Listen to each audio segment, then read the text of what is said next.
Assalamualaikum warahmatullahi wabarakatuh. Perkenalkan, saya Rima Melati dari kelas 3D program studi D3 Keperawatan ITSPK Muhammadiyah Surakarta.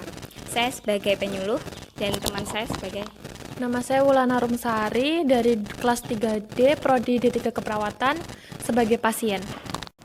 Yang pertama, pengertian saluran batu kemih merupakan keadaan patologis karena adanya massa keras seperti batu yang terbentuk sepanjang saluran kencing dan dapat menyebabkan nyeri, perdarahan atau infeksi pada saluran kencing.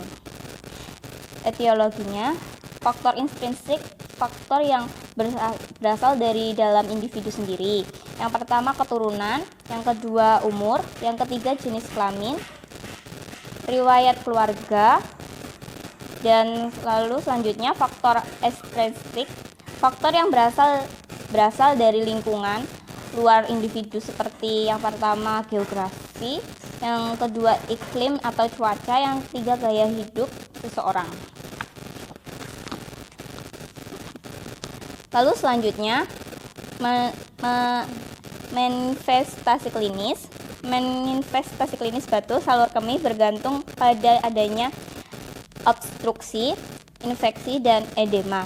Gejala klinis batu saluran kemih yang Anda dapat rasakan, yang pertama rasa nyeri, yang kedua demam, yang ketiga infeksi, yang keempat mual dan muntah, yang kelima hematuria dan kristaluria. Terdapat sel darah merah di air kemih. Lalu yang selanjutnya patofisiologi klinis. Mekanisme terbentuknya batu pada saluran kemih atau dikenal dengan urolitasis belum diketahui pasti, namun dan beberapa faktor prediksi terjadinya batu. Yang pertama, peningkatan konsentrasi larutan urin akibat dari cairan yang kurang dan juga peningkatan bahan-bahan. Lalu yang kedua, substitusi elemen urin seperti kalsium, fosfat, okalat, dan faktor pembentukan batu lainnya seperti pH urin yang berubah menjadi asam, jumlah slot dalam urin, dan jumlah cairan urin. Lalu yang selanjutnya, penata laksanaan.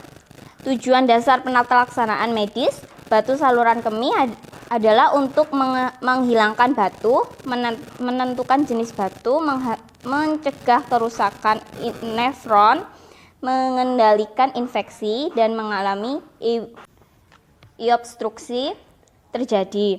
Batu dapat dikeluarkan dengan cara medikamentosa, pengobatan medis, pengobatan medis selektif dengan pemberian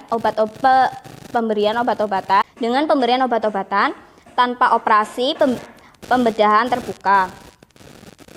Demonstrasi, melakukan tindakan kompres panas bisa meningkatkan rasa sakit pada area kandung kemih.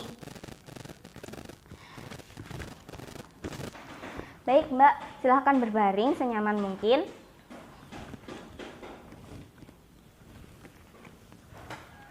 Gimana, pas sudah nyaman? Udah. Saya kompres ya? Iya.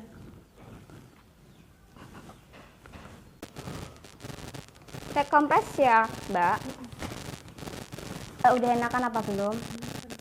Nah, nanti kalau ini udah nggak panas lagi, hangat lagi, nanti bisa direndam lagi di air hangatnya, nanti dikompres lagi sampai nyerinya hilang. Gimana, ada yang mau ditanyakan lagi? Enggak.